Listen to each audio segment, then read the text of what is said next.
YouTube channel of Shri Jnana Sagar Coaching Classes. To get more videos, please subscribe this channel. Here you have an activity. Try this. Take a plastic cup and make a hole in the center of its bottom and take a long thread, double it and pass it through the hole. So tie a thick enough knot at the end so that the knot will not pass through the hole. So taking care that the two loose ends are below the bottom of the cup, and tie the nut each to the two ends as shown in the figure 2.4. So now to the following. तुम्हाला काय करायचं, एक cup घ्यायचा आहे आणि त्या प्लास्टिकच्या कपला खालून होल करायचं आहे. आता होल केल्यानंतर काय करायचं की त्याला त्या होलमधनं दोरी टाकायची आणि त्या दोरीला आतमधनं एक नट लावायचं आहे आणि बाहेरून जी दोरीचं दुसरं एंड असेल त्याला एक नट लावायचं. बरोबर. सो अशी तुम्ही इथे जी अरेंजमेंट कराल. So as shown in the figure A. Figure A मध्ये तुम्हाला दिसते put the cup on the table. जो कप आहे तो टेबलवरती ठेवायचा आहे and keep the one of the nuts in the cup and let the thread carrying the other nut hang down along the side of the table. What happens. तर काय करायचं, एक नट इथे राहील त्याच्यामध्ये आणि दुसरा नट जो असेल तो हँग डाऊन असेल. तर काय होईल ह्या केसमध्ये, तर ह्या केसमध्ये काय होणार आहे, जेव्हा तुम्ही असं नट ठेवाल तर काय होईल, हा जो कप असेल तो डिस्प्लेस होईल आणि तो खाली पडेल. बरोबर.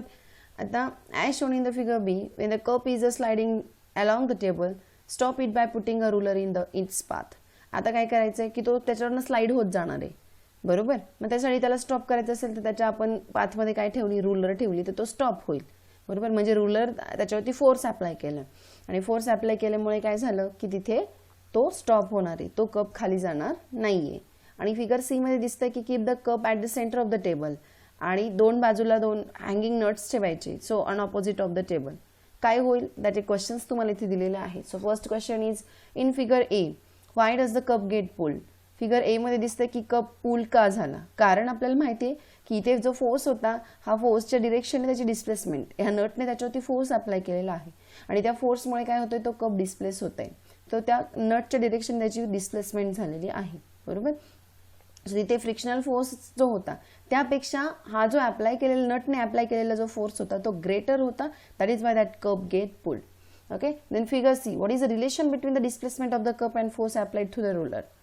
इथे डिस्प्लेसमेंट जी होती ती या डिरेक्शनने होती आणि रुलरने जो फोर्स अप्लाय केला तो या डिरेक्शनने केला. So the displacement and the force applied by the ruler are in the opposite direction. In figure C, why does the cup get displace. आता फिगर सी मध्ये दिसतंय की why doesn't the cup get displace. इथे cup displace का होत नाही असा question विचारलेला आहे. Because the net force acting on this cup is zero. Now याच्यावरती जो नेट फोर्स आहे तो त्याच्या अपोजिट बोथ साईडला सेम फोर्स अप्लाय झाल्यामुळे नेट फोर्स त्याच्यावरती झिरो अप्लाय झाला, त्यामुळे तो कप डिस्प्लेस होणार नाहीये, तो ॲज इट इज राहणार आहे. Then fourth question is what is the type of work done in the figure A, B and C. कोणकोणत्या टाईपचे वर्क डन झाले तर इथे तुम्हाला दिसतंय या डिरेक्शनने फोर्स अप्लाय झालेला होता आणि त्याच डिरेक्शनला डिस्प्लेसमेंट झाली आहे. So this is the positive work. इथे तुम्हाला दिसतंय की डिस्प्लेसमेंट या डिरेक्शनने होत होती, फोर्स या डिरेक्शनने अप्लाय केलेला आहे. So force and displacement are in opposite direction. That is why this is the negative work. And here net force is zero. बरोबर. झिरो फोर्स अप्लाय आहे, डिस्प्लेसमेंट त्याची झिरो आहे. So there is a zero work done. इथे zero work done होणार आहे. Then we have some information here. Suppose an artificial satellite is moving around Earth in a circular orbit. Circular orbit मध्ये आपल्याला माहिती आहे artificial satellite हे move होत असतात अर्थच्या around. So as a gravitational force acting on the satellite, म्हणजे gravitational force जो आहे तो सॅटेलाइटवरती ॲक्ट होणारा त्याच्या रेडियसच्या अलॉंग असतो. बरोबर. अँड इट्स डिस्प्लेसमेंट, त्याची डिस्प्लेसमेंट ही कुठे असते तर ती त्याच्या टँजंटच्या अलॉंग असते. तुम्हाला माहिती आहे की आपण जेव्हा सर्क्युलर पाथमध्ये तो मूव्ह होत असतो तेव्हा या सर्कलच्या रेडियसच्या अलॉंग ग्रॅव्हिटेशनल फोर्स ॲक्ट होतो आणि आर्टिफिशियल सॅटेलाइट जो आहे तो त्याच्या अराउंड मूव्ह होतोय. मग जेव्हा तो अराउंड मूव्ह होत असतो तेव्हा त्याची जी रेडियस आहे त्या रेडियसच्या अलॉंग ग्रॅव्हिटेशनल फोर्स ॲक्ट होतो आणि त्याची डिस्प्लेसमेंट ही त्याच्या टँजंटच्या अलॉंग असते. बरोबर. म्हणजेच काय तर इथे ग्रॅव्हिटेशनल फोर्स आणि टँजंटच्या along displacement they are in 90 degree. बरोबर. आणि 90 डिग्री असेल तर कॉस 90 काय असतं, it is zero. So the work done is zero. आणि म्हणून काय होतं तिथलं वर्क डन काय असतं, झिरो असतो. By the gravitational force is zero. Okay. So this is about the artificial satellite. As there is a no work done, that is why that satellite is a stable around us. की आपल्या आजूबाजूला ते satellite जे आहे ते stable राहतं. बरोबर. ते तिथून कुठेही दूरवरती निघून जात नाही. याचं कारण असते की त्याच्यावरती कुठलंही वर्क डन राहत नाही. Okay, still there is a gravitational force. Institute at work आहे. The National Physical Laboratory, New Delhi was conceptualized in 1943. Physical laboratory आहे that function under the Council of Scientific and Industrial Research. So it conducts the basic research in various branches of physics and helps the various industries and institutes engaged in a developmental work.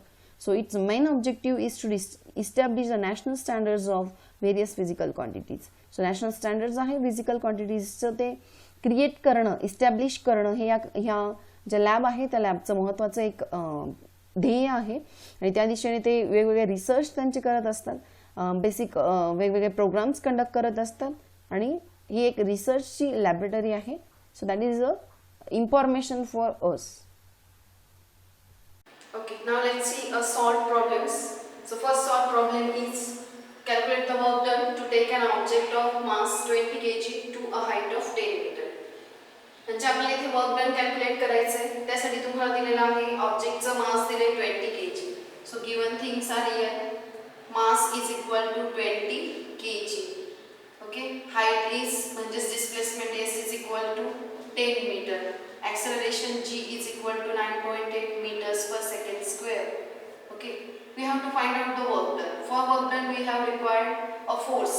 आता इथे आपण force काढून घेऊया. मग force is equal to काय असतं, mass into acceleration म्हणजेच काय m into g. therefore m is equal to 20 into g is equal to minus 9.8. आता मायनस का घेतलंय, कारण एक्सेलरेशन ड्यू टू ग्रॅव्हिटी ही हाईट वरती आपल्याला तो ऑब्जेक्ट डिस्प्लेस करायचा आहे. बरोबर. हाईट वरती ऑब्जेक्टला न्यायचे म्हणजे एक्सेलरेशन ड्यू टू ग्रॅव्हिटी कसं असेल, निगेटिव्ह असेल. That is why we take it as a negative. Minus 9.8 multiply by, so 2 ने मल्टिप्लाय करूया. 2 8 जा 16. बरोबर. कॅरी 1 केला. 2 9 जा 18. 18 प्लस 1 19. आता एक 0 decimal point 1. So it is minus 196. So force is equal to minus 196 Newton.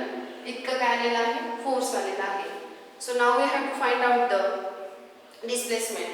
Now work done. So work done is equal to, formula आहे work done is equal to force into displacement. So our force is minus 196 into displacement, that is s is equal to 10.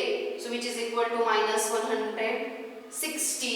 It is in joule. So work done is equal to किती आलेला आहे, minus 1960 joule. इतकं किती आलं, work done. Negative sign इथे का आलं, because this work done is in the opposite direction. म्हणजे इथे फोर्स आणि डिस्प्लेसमेंट हे अपोजिट डायरेक्शन न होणार आहे. That is why this work done is negative here. Okay, so this is the answer of this question. The next question is Praveen has applied a force of 100 Newton on an object. Praveen जो है त्याने किती केलंय, a force of 100 Newton. 100 Newton force object वरती apply केलाय at an angle of 60 degree to the horizontal. आणि त्याने जो अँगल केलेला आहे horizontal ची तो आहे 60 degree. The object get displaced in the horizontal direction and 400 joule work is done. horizontal direction ला ऑब्जेक्ट डिस्प्लेस होतोय आणि त्याने फोर्स हा 60 डिग्री अँगलने अप्लाय केलेला आहे. तर what is the displacement of the object. तर इथे तुम्हाला डिस्प्लेसमेंट फाइंड आउट करायची. So given things are given. First given things काय आहे, force that is equal to 100 newton. Then angle theta is equal to 60 degree आहे. Object is displace horizontal direction. Work done is equal to 400 joule आहे. Okay, so we have to find out the displacement. Yes, we know that the formula for the work done when the object is not displaced not in the direction of force, then we have the formula for the work done is equal to force into displacement into cos theta. बरोबर. मग तुम्हाला माहिती आहे work done is equal to 400 joule आहे. F is equal to 100 newton आहे. then we have to find the displacement cos 60. in the given example we have given cos 60 is equal to किती असतो, half. so 400 is equal to 100 into s into half because cos 60 ची जी value असेल ती किती असेल, half असणार आहे. So इथे बघूया की s is equal to हा 100 डिग्री मल्टिप्लाय इकडे जाताना तो काय होईल, डिवाइड होईल. आणि 2 इकडे डिवाइड आहे, इकडे जाताना काय होणार multiply. 0 0 get cancel. S is equal to 4 2s are 8. So S is equal to 8 meter because it is in the all in the SI system. So S is equal to 8 meter. So the displacement of the object is 8 meter. That object displacement किती होणार आहे 8 meter. So this is the answer of this question. Okay, now let's see energy. आता आपण work done बद्दल बोललेलो आहे, तर energy म्हणजे काय ते बघूया.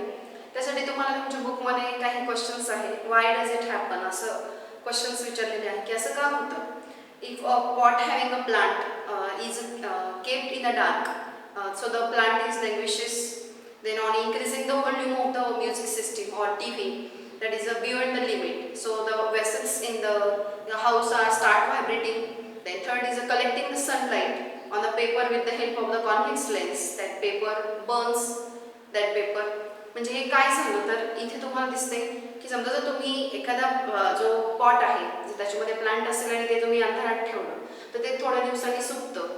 का सुकतं? कारण त्याला काय मिळत नाहीये, सनलाईट मिळत नाहीये, म्हणजेच त्याला काय मिळत नाहीये, एनर्जी मिळत नाहीये. ओके, सो त्यामुळे तो काय झालं ते लँग्वेजेस झाले. देन सेकंड आहे की जेव्हा तुम्ही घरामध्ये तुमच्या TV किंवा जे व्हॉल्यूम म्युझिक सिस्टीम आहे हे जर जोरात बियॉन्ड लिमिट जर वाढवलं तर त्या काय साऊंड एनर्जी जी आहे ही साऊंड एनर्जी एवढी हाय होते, त्या साऊंड एनर्जीमुळे घरामध्ये असलेले जे आपले जे वेसल्स असतात ते व्हायब्रेट व्हायला सुरुवात होते. किंवा मग थर्ड एक्झाम्पल आहे की तुम्ही जेव्हा कॉन्व्हेक्स लेन्सने सनलाईट जी आहे याच्यामध्ये सुद्धा मोर एनर्जी, सन एनर्जी आहे, सोलर एनर्जी आहे, याच्यामध्ये सन एनर्जी जर तुम्ही घेतली पेपरवरती, जर तिला एकत्र केलं तर तिथे तो जो पेपर असतो तो बर्न होतो, म्हणजे कागद जळतो इतकी कॅपॅसिटी त्या याच्यामध्ये असते, म्हणजे ही एनर्जी आहे. So these are all the example of the energy. So the capacity of the body to perform the work, एखादं वर्क डन आहे ते करण्यासाठी त्या बॉडीची जी कॅपॅसिटी आहे that is called as a energy. म्हणजे capacity to doing the work that is called as a energy. So this is definition of energy. मग आता आपण बघतोय की वर्क म्हणजे काय, किंवा एनर्जी जी आहे ती एक कॅपॅसिटी आहे. तुम्ही कार्य करण्यासाठी लागलेली तुमची जी क्षमता आहे तिला एनर्जी असं म्हणतात. मग एनर्जीचं जे युनिट असेल ते वर्क सोबतच असतं, म्हणजे वर्क आणि एनर्जी. जसं वर्कचं युनिट जूल आहे तसं एनर्जीचं पण SI युनिट काय आहे, जूल आहे. So SI unit of the energy is joule and CGS unit is also a अर्क. म्हणजे जसं SI सिस्टीममध्ये वर्क डन जे आहे त्याचं युनिट जसं जूल आहे तसं CGS सिस्टीममध्ये अर्ग आहे. सेम एनर्जी आणि वर्क दोघांचे युनिट कसे असतात, सेम असतात. Okay, so there are different types of energies. एनर्जीचे वेगवेगळे टाइप असतात. Energy is in the different forms. Okay, so energy are in the light energy, solar energy, okay, then energy sound energy आहे, mechanical energy आहे, heat energy आहे, then electromagnetic energies आहे, chemical energy आहे, nuclear energy आहे. There are different types of energy. So in this chapter we have to study the mechanical energy like potential energy and the kinetic energy. So all about the kinetic energy and potential energy that we have to see in this chapter. So let's take an expression for the kinetic energy. Okay, so we have to now see the expression for the kinetic energy. But before seeing the expression of the kinetic energy, we have to see what is kinetic energy. So for that, what will happen in the following cases? You have given us some example. So a fast cricket ball that strikes the stump. Fast cricket ball आहे आणि तो स्टंपला जर strike झाला तर काय होणार? Then the striker hits a coin on the carom board. Striker जो आहे तो कॅरम बोर्डवरती त्या जी कॉइन आहे त्याला जर हिट झाला आणि once the marble strikes the another in a game of the marbles. मार्बलच्या गेममध्ये जर मार्बल दुसऱ्या मार्बलला स्ट्राइक झाला तर काय होईल? या सगळ्या केसेसमध्ये काय होतं, जेव्हा बॉल स्टंपला लागतो तेव्हा बॉलची जी एनर्जी आहे ती स्टंप गेन करतो आणि ती त्या एनर्जीला घेऊन स्टंप पुढे जातोय, म्हणजे स्टंप त्या एनर्जीने पुढे जातो. बरोबर. सेकंड आहे की जेव्हा तुम्ही कॅरम बोर्डमध्ये जे स्ट्रायकर आहे तो कॉइनला स्ट्रायकर जेव्हा कॉइनला टच होतो तेव्हा स्ट्रायकरची काहीतरी एनर्जी जी आहे, पूर्ण एनर्जी किंवा काहीतरी पार्ट ऑफ एनर्जी जी आहे ती त्या कॉइनला काय होते, ट्रान्सफर होते आणि त्यामुळे तो काय होतो, मूव्ह होतो. म्हणजे इथे काहीतरी एनर्जी गेन करून ऑब्जेक्ट मोशनमध्ये आला. बरोबर. So when the energy is got by the object during that energy it get in the move. म्हणजेच काय की जेव्हा एखादा ऑब्जेक्ट आहे की त्या एनर्जीला घेऊन एखाद्या ऑब्जेक्टने एनर्जी मिळवली, त्या एनर्जीला घेऊन त्याला जर मोशन आलं, बरोबर, तो जर मूव्ह झाला, then we called it as or that is energy is kinetic energy. तर एखादा ऑब्जेक्ट जे आहे तो एनर्जीमुळे जर मूव्ह झाला तर त्याला आपण काय म्हणतो, कायनेटिक एनर्जी असं म्हणतो. सो मार्बल आहे, एक मार्बल दुसऱ्या मार्बलला स्ट्राईक झाल्यामुळे तो दुसरा मार्बल आहे तो पुढे जातोय, मोशनमध्ये येतोय. म्हणजे एका ऑब्जेक्टच्या एनर्जीमुळे दुसरा ऑब्जेक्ट जर मोशनमध्ये आला तर त्याने कोणती एनर्जी घेतली, तर that energy is the kinetic energy. So the energy which is a object because of its a motion, energy ऑब्जेक्टला आहे because of its motion, that is called as a kinetic energy. म्हणजे kinetic energy ही काय आहे, तर ऑब्जेक्टला त्याच्या मोशनमुळे येते. Okay, so the kinetic energy is due to the motion. ती कशामुळे येते, मोशनमुळे. Okay, so due to motion. मग आता कायनेटिक एनर्जी म्हणजे नक्की काय आहे, what is the kinetic energy? So the work done by an object, so work done with the force of F, the force object applied on the object. समजा एखादा work done झालेला आहे, तिथे काय होतं, the force is applied on the stationary object and that is displaced to a distance s. समजा F इतका force आपण ऑब्जेक्टवरती अप्लाय केला आणि तो ऑब्जेक्ट जो आहे तो s डिस्टन्सने डिस्प्लेस झाला, तर ते जे वर्क डन आहे ते म्हणजेच काय आहे, it is the kinetic energy gain by that object. म्हणजेच वर्क डन झालेलं आहे ते इक्वल टू काय असतं, kinetic energy. Thus we write here as a kinetic energy is equal to work done on the object. म्हणजे work done जेवढं झालेलं आहे ते म्हणजेच काय असतं, त्याने गेन केलेली कायनेटिक एनर्जी असते. जेवढं वर्क डन होईल तेवढीच kinetic energy. So kinetic energy is equal to work done. So we write the kinetic energy is equal to force into displacement. So let's take expression for the kinetic energy. So suppose a stationary object of mass m moves because of an applied force. समजा आपण त्याच्यावरती applied force आपण stationery object वरती काय केला, force apply केला. तो force apply केलेला आहे, तो ऑब्जेक्टचा मास आहे m आणि जेव्हा त्याला फोर्स अप्लाय केला त्यामुळे तो डिस्प्लेस होईल तेव्हा त्याची इनिशियल वेलोसिटी u असेल. ओके, आता इथे इनिशियल वेलोसिटी त्या ऑब्जेक्टची काय असेल, 0 आहे. u इज इक्वल टू 0 का आहे, कारण स्टेशनरी ऑब्जेक्ट आहे आणि स्टेशनरी ऑब्जेक्ट असेल तर इनिशियल वेलोसिटी काय असेल, 0 असणार आहे. Let the applied force be f. This generates an acceleration. आता जेव्हा इनिशियल वेलोसिटी 0 होती, after some time it gots a velocity and that velocity is equals to the v. Final velocity is v after the time t because it got a acceleration. Okay, so the displacement during this time is s. आणि जेव्हा या t या time मध्ये त्याची displacement किती झाली, s इतकी displacement झाली, त्यामुळे वर्क डन काय असेल, it is force into displacement. So we write here as a work done is equal to force into displacement and this work done is nothing but the kinetic energy gained by the object. Okay, so let's find the force. We know that by the Newton's second law,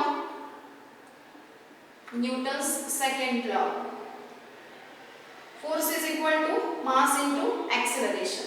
So this is the equation number 2. आपल्याला माहिती आहे की second law काय आहे, force is equal to mass into acceleration आहे. Then we have a kinetical equation. We have the equation of the motion, kinematic equation of motion, and that is s is equal to ut plus half at square. Okay, here in our this expression u is equal to काय आहे, 0. So we write es is equal to 0 plus half at square as u is equal to काय आहे, 0 आहे. Okay, so s is equal to काय आला, half at square. This is the equation number 3. Now put equation number 2nd and 3rd. Equation 2nd and 3rd in equation 1st. 2nd आणि 3rd ला कुठे टाका, 1st मध्ये टाका. So we get work done is equal to force च्या जागी काय टाका, force, that is m into a into displacement किती आली second equation, that is half into at square. बरोबर, म्हणजेच काय, work done is equal to mass m into half into m into at bracket square, because m into at आला. बरोबर, इथे काय आला, half into m into a square आणि t चा स्क्वेअर आहे. So we write it as a commonly at square. So at square आपण इथे लिहिलेला आहे. So it is half into m at square. Again we have a equation of motion, that is आपल्याला एक equation of motion आहे, v is equal to v is equal to u plus at. हे आपलं equation of motion आहे. v is equal to u plus at. मग इथे आपल्याला माहिती आहे की u is equal to 0 आहे in our equation. So we write 0 plus at. So v is equal to काय आला 80 as u is equal to 0. बरोबर. v is equal to 80 आहे. दिस इज इक्वेशन नंबर 4 म्हणूया. v is equal to 80 आलाय. So put this value in equation 4. Equation 4 मध्ये ही value जर put केली तर काय येईल तुमचं work done is equal to half into m into 80 square. 80 square 80 is equal to काय आला v. So we write it as a v square. So w is equal to half into mv square. And this work done is nothing but the kinetic energy. So we write kinetic energy is equal to work done. So kinetic energy is equal to half into mv square. This is the expression for the kinetic energy, that is half into mv square. So इथे तुम्ही काय केलं तर आपण इथे काय केलं एक स्टेशनरी ऑब्जेक्ट घेतला आणि त्याला काय केलं F फोर्स अप्लाय केला. त्यानंतर त्याची इनिशियल वेलोसिटी ही u0 असेल तर ती काय होते v होते after the time t and it generates acceleration a and due to that displacement is is taken here. Due to that work done is equal to force into displacement. इथे तुम्ही काय केलं न्यूटन सेकंड लॉ वापरला. Force is equal to mass into acceleration. फोर्सची value काढली, डिस्प्लेसमेंटची value ह्या equation of motion वरून काढली. ut plus half at square. u0 आहे म्हणजे हाफ at स्क्वेअर आला. F आणि S ची व्हॅल्यू इक्वेशन 1 मध्ये पुट करून तुम्हाला मिळाला half into m at square. Okay. मग इथे तुम्हाला 80 ची व्हॅल्यू टाकायची. त्यासाठी परत तुमच्याकडे एक इक्वेशन ऑफ मोशन आहे v is equal to u plus 80. u0 आहे so we get v is equal to 80. इथे 80 स्क्वेअर आहे म्हणजे 80 च्या जागी v आला. It is half into mv square and this work done is equal to kinetic energy. So we get the kinetic energy is equal to half into mv square. Okay, so let's take a small example based on the kinetic energy. So a stone having a mass of 250 gram. Stone आहे त्याचा mass आहे 250 gram is falling from a height. How much kinetic energy does it have at the moment when its velocity is 2 meters per second? त्याची velocity 2 meters per second आहे. So given thing इथे काय आहे ते बघूया अगोदर. That is mass m is equal to आहे 250 gram. That is it is equal to 0.25 kg because we have to divide by 1000. Okay. Then velocity is equal to 2 meters per second. Then we have to find out the kinetic energy is equal to what? So we know that kinetic energy is equal to half into mv square. So half into m, that is mass 0.25 into v square, that is 2 square. And just half into 0.25 into 4. So 2 2s are 4. It is equal to 25 2s are 50. So किती आला 0.5. Kinetic energy is equal to 0.50 म्हणजेच kinetic energy is equal to 0.5 joule because the unit of the energy and work done is same. So 0.5 joule is the energy that is needed to fall that object from the height. So this is the answer of this question. Here you have use your brain power question. So the question is that if the mass of the moving body is double, जर mass double झालं तर how many times the kinetic energy is increases? So as we know that kinetic energy is equal to half into mv square. बरोबर. So mass जर double झालं तर kinetic energy किती पटीने वाढेल? So kinetic energy is equal to half into mass कितीने वाढेल? Mass is 2 times जर झालं. So 2m जर झालं. So it is v square. So half, or we can say that half is same. So we get the kinetic energy is equal to 2 times half into mv square. So G first kinetic energy होती ती kinetic energy आहे. So ही जी change झालेली kinetic energy E1 आहे ती काय आली 2 times the kinetic energy. म्हणजेच काय जर मास डबल झालं तर kinetic energy सुद्धा काय होणार आहे डबल होईल. In that case जर velocity डबल झाली तर काय होईल? Velocity जर डबल झाली तर kinetic energy कितीने वाढेल? Kinetic energy 4 times increase होईल. का? कारण इथे 2 आहे म्हणजे 2 चा स्क्वेअर 4 येईल. So kinetic energy get by 4 times increases. So this is the answer.